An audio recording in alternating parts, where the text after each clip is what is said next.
सूरज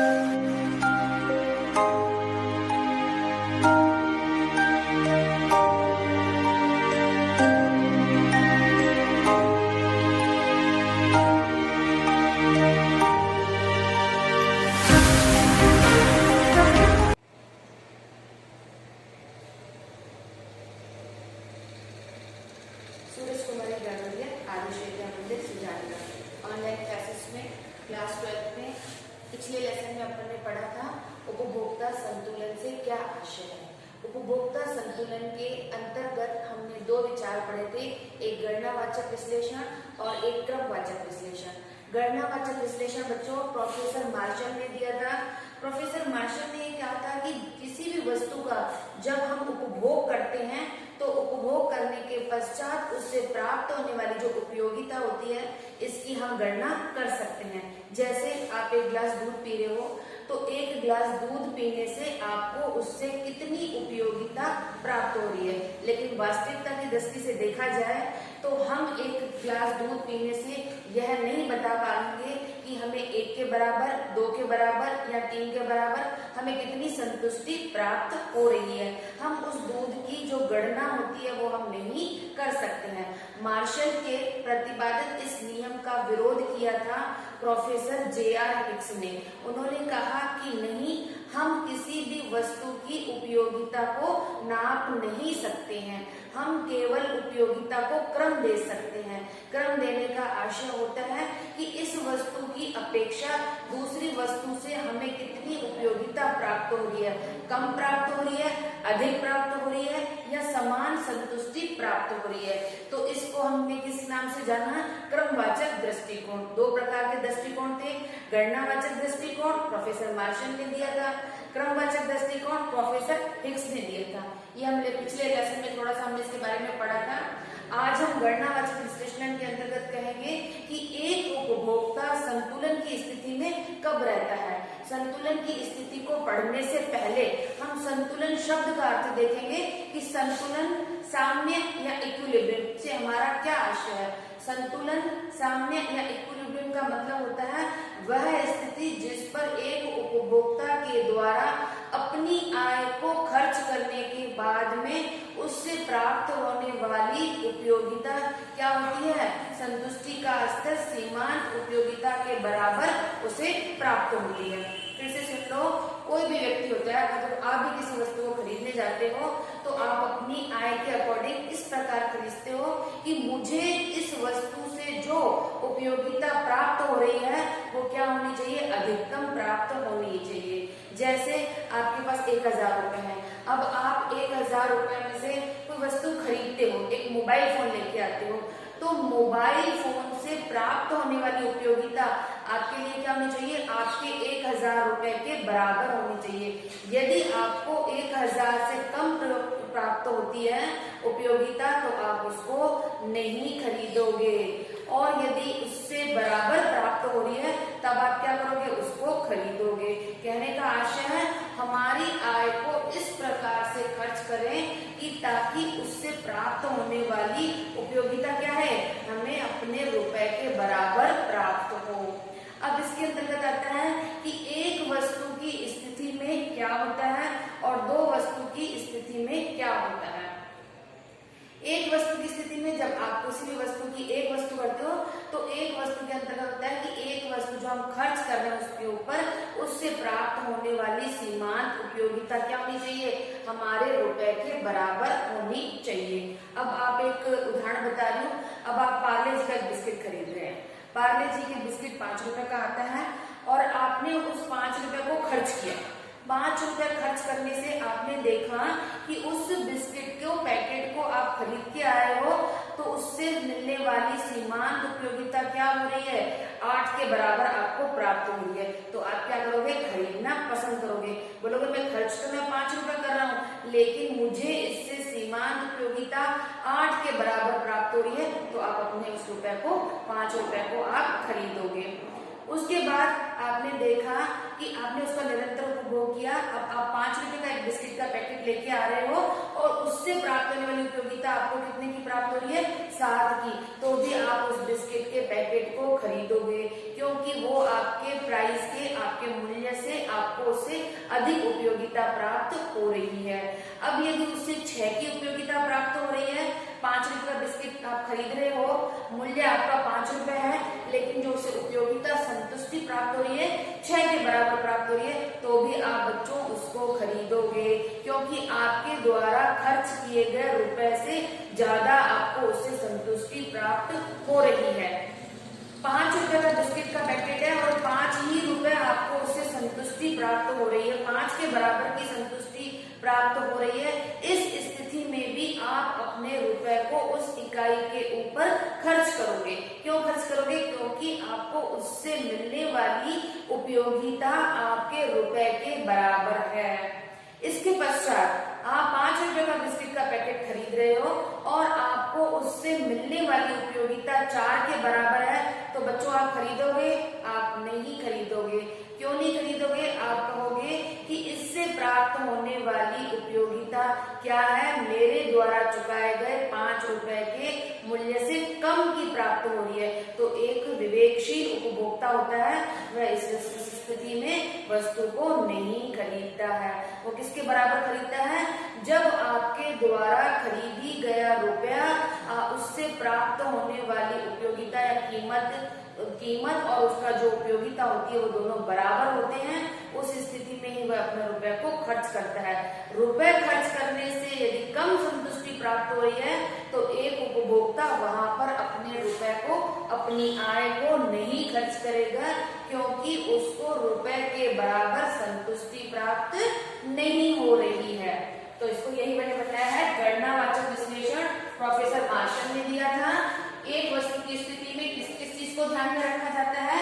वस्तु की कीमत। जैसे मैंने अभी आपको उदाहरण में पूर्व में बताया कि उस वस्तु की कीमत क्या है? 5 रुपए कीमत है। 5 रुपए कीमत को हमने आधार मानकर, मैंने आपको एग्जाम्पल बताया, वस्तु की कीमत क्या है? 5 रुपए है। वस्तु की सीमांत उपयोगिता आपको खर्च करने में कितनी प्राप्त हो रही है? 8 की प्राप्त हो रही थी, 7 की प्राप्त हो रही थी, 6 की प्राप्त हो रही थी, 5 की प्राप्त हो रही थी, 4 की। तो आपने 5 और उससे अधिक जो संतुष्टि प्राप्त हो रही है वहां आप खर्च कर रहे थे, लेकिन 5 से कम प्राप्त होती है तो वहां आप उसको नहीं खरीदोगे। क्यों नहीं खरीदोगे? क्योंकि क्या होता है, उससे प्राप्त होने वाली उपयोगिता क्या होती है? कम होती है। फिर होता है मुद्रा की सीमांत उपयोगिता। मुद्रा की सीमांत उपयोगिता का मतलब होता है 1 रुपए के मूल्य के बराबर जो आप खरीद रहे हो, आपकी मानक टोकरी में जितने भी वस्तुएं हैं, जैसे अभी अपन ने बिस्किट का एग्जाम्पल दिया था, तो इसके मूल्य के बराबर मुझे संतुष्टि प्राप्त हो रही है या नहीं। इसका सूत्र रहता है MUM, मतलब हमारा रुपए कितने हैं, इसके बराबर प्राइस, और MUX, जहां दोनों बराबर हो जाते हैं वहां हमको क्या मिलती है? संतुष्टि का स्तर प्राप्त होता है एक वस्तु की स्थिति के अंतर्गत। अब हम यदि कहें कि हम एक से ज्यादा वस्तुओं का उपभोग करें तो हमारी क्या उपभोक्ता पे प्रभाव पड़ता है? जब हम एक से ज्यादा वस्तुएं यानी 2 या अनेक वस्तुओं का उपभोग करते हैं तो संतुलन पर क्या प्रभाव पड़ता है? कैसे हमारा संतुलन होता है? तो पहला तो वही होगा, MUX बराबर क्या होना चाहिए? PX के बराबर, कि हमारी जितनी प्राइस है और उसका जितना हम X वस्तु के ऊपर हमको मिलने वाली जो सीमांत उपयोगिता है वो क्या होती है? हमारी बराबर होनी चाहिए। दूसरा हमारा होता है MUX बटा PX और MUY बटा PY, यानी कि हमको इन दोनों का उपभोग जो प्राप्त होती है, MUX में हम PX का भाग लगा देंगे और MUY में PY का भाग लगा देंगे, वो हमारे किसके बराबर होना चाहिए? M के बराबर, हमारी आय के बराबर होना चाहिए। अब एक एग्जांपल के द्वारा देखते हैं। इसमें 10 इकाइयां दे रखी हैं, 1 2 3 4 5 6 7 8 9, और X वस्तु की सीमांत उपयोगिता और Y वस्तु की सीमांत उपयोगिता, कि X वस्तु को हम खरीदते हैं तो कितनी सीमांत उपयोगिता प्राप्त हो रही है, और Y वस्तु को हम खरीदते हैं तो हमें कितने की सीमांत उपयोगिता प्राप्त हो रही है। हमने देखा अगर हम 1 इकाई का उपभोग कर रहे हैं तो X से हमको 80 की प्राप्त हो रही है और Y से हमारे को 40 की। हमारी यहाँ पर आय कितनी है? 88 रुपए है। आय हमारी कितनी है? 88 रुपए है। फिर दूसरी हम कह रहे हैं कि 2 रुपए है जब, तो हमको इस पे 72 की प्राप्त हो रही है और इस पे 36 की प्राप्त हो रही है। तीसरी इकाई में हम देख रहे हैं इसमें 64 की प्राप्ति हो रही है और इस पे 24 की प्राप्ति हो रही है। चौथी इकाई में देख रहे हैं S वस्तु से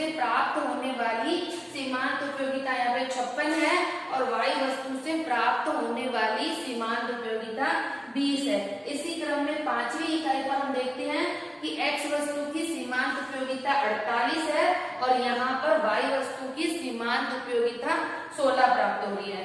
इसी क्रम में 6ठी इकाई पे हम देखेंगे x वस्तु की 40 प्राप्त हो रही है सीमांत उपयोगिता और यहाँ पर हमको 12 की प्राप्त हो रही है। हम देख रहे हैं निरंतर हमारी इकाइयों में वृद्धि हो रही है, तो हमको प्राप्त होने वाली x वस्तु से ये प्राप्त हो रही है, तो क्या प्राप्त हो रही है, x वस्तु से सीमांत उपयोगिता प्राप्त हो रही है और y वस्तु हमारी कितनी प्राप्त हो रही है, इससे प्राप्त हो रही है। अब हमको खर्च कितने कर रहे हैं, 88 रुपए खर्च कर रहे हैं। अब 88 रुपए में हम देखेंगे कि इन दोनों वस्तुओं में से हमको ज्यादा संतुष्टि किससे प्राप्त हो रही है, तो हमको किससे प्राप्त हो रही है, 80 से। तो हमारा पहला खर्च किस पे जाएगा, इस पे जाएगा।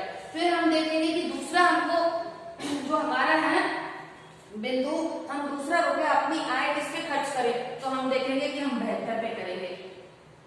तीसरे क्रम में हम देखेंगे कि हम इन दोनों में से किस पे खर्च करें, तो हम देखेंगे चौथे पे हम खर्च करें। इस प्रकार हम क्रम प्रदान करते जाते हैं कि हमको किस इकाई से सबसे ज्यादा हमको क्या हो रही है, संतुष्टि प्राप्त हो रही है। अब हम यहाँ पर देखेंगे कि ऐसी कितनी इकाइयां हैं जिन पर हमको दोनों से समान संतुष्टि प्राप्त हो, x से भी उतनी ही प्राप्त हो जितनी हमको y से प्राप्त हो रही है। अब x की हम अगर यदि y की हम 3 इकाइयां लेते हैं और y वस्तु का मूल्य कितना है, 8 रुपए है, तो y वस्तु की हम 3 इकाइयां ले रहे हैं और इसकी हम कितनी ले रहे हैं, 8 इकाइयां ले लेते हैं। तो 8 का 8 16 24 हम इस पे रुपए खर्च कर देंगे।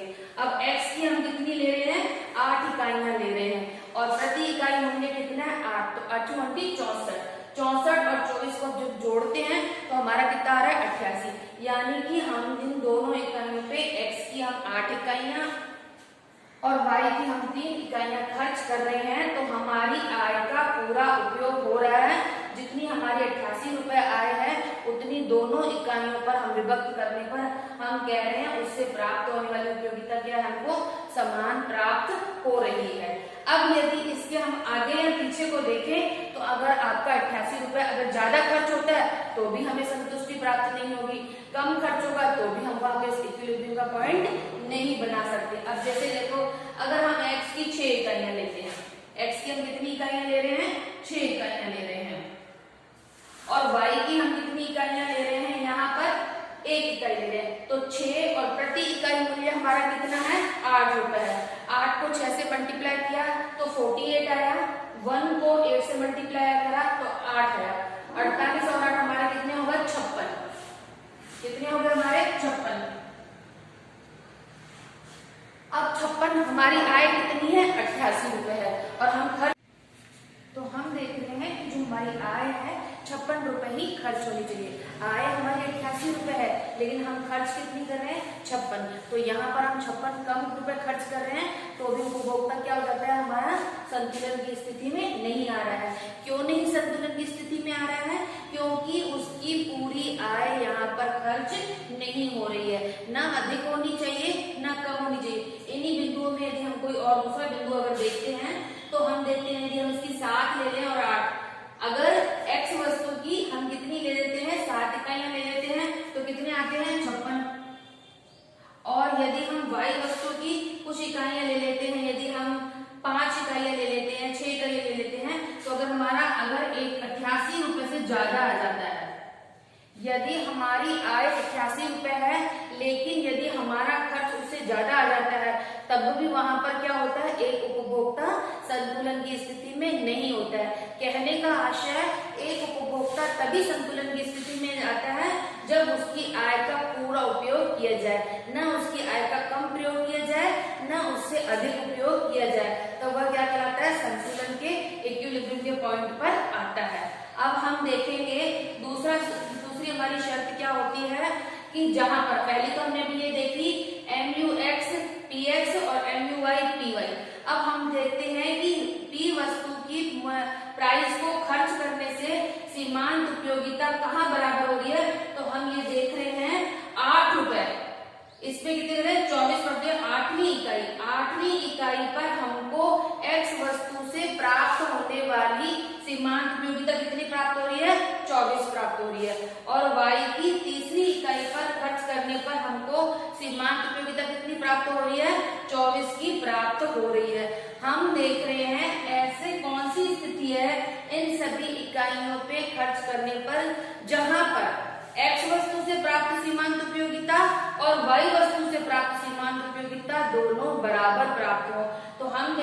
यहाँ पे 24 प्राप्त हो रही है और यहाँ पर भी 24। इसकी 8वीं इकाई खर्च करने पर और इसकी 3री इकाई खर्च करने पर हम देख रहे हैं कि इसकी 8वीं और इसकी 3री y वस्तु की 3री इकाई खर्च करने पर हमको सीमांत उपयोगिता 24 की प्राप्त हो रही है और इसकी 8 इकाइयों के खर्च करने पर यहाँ दोनों क्या है, बराबर बराबर है।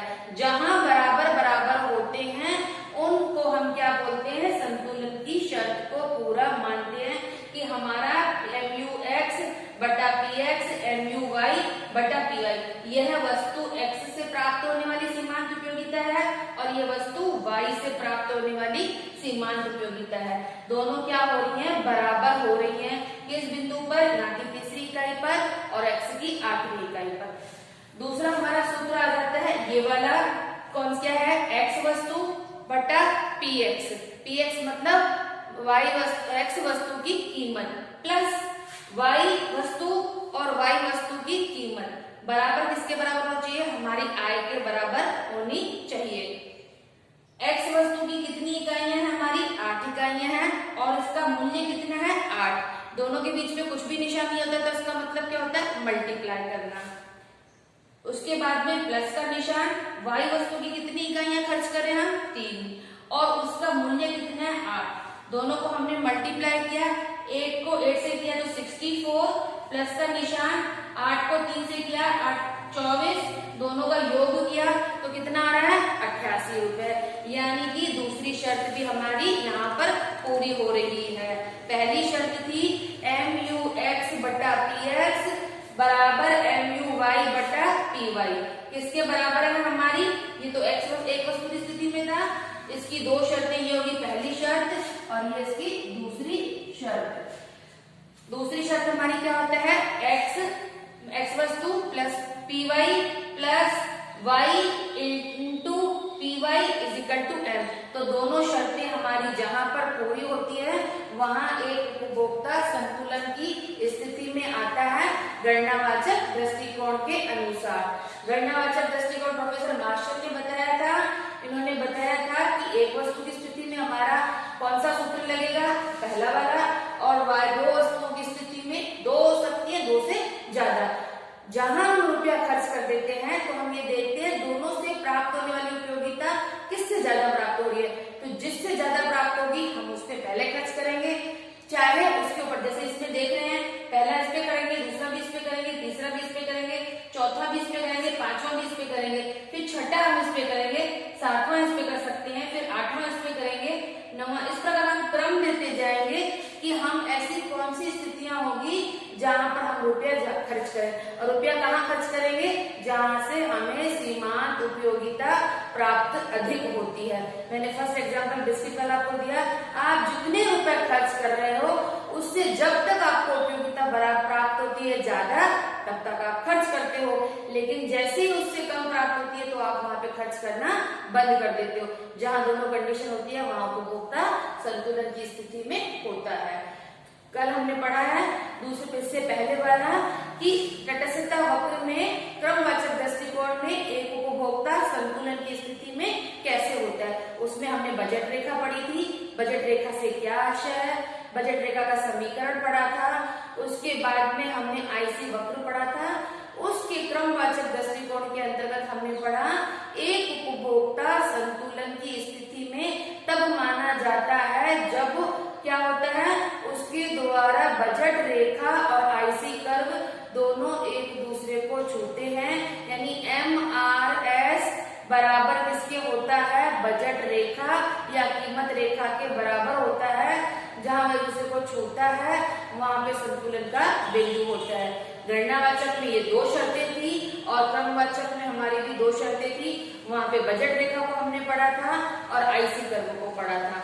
आईसी कर्व में MRS आईसी कर्व को बताता है सीमांत मार्जिनल हमारी सब्सिडेंट कितनी प्राप्त हो रही है, सीमांत उपयोगिता कितनी प्राप्त हो रही है, और बजट रेखा, आय रेखा, कीमत रेखा वो कितनी है। एक उपभोक्ता अपनी आय को दो वस्तुओं में किस प्रकार खर्च करता है, ये सब बिंदु हमने पढ़े।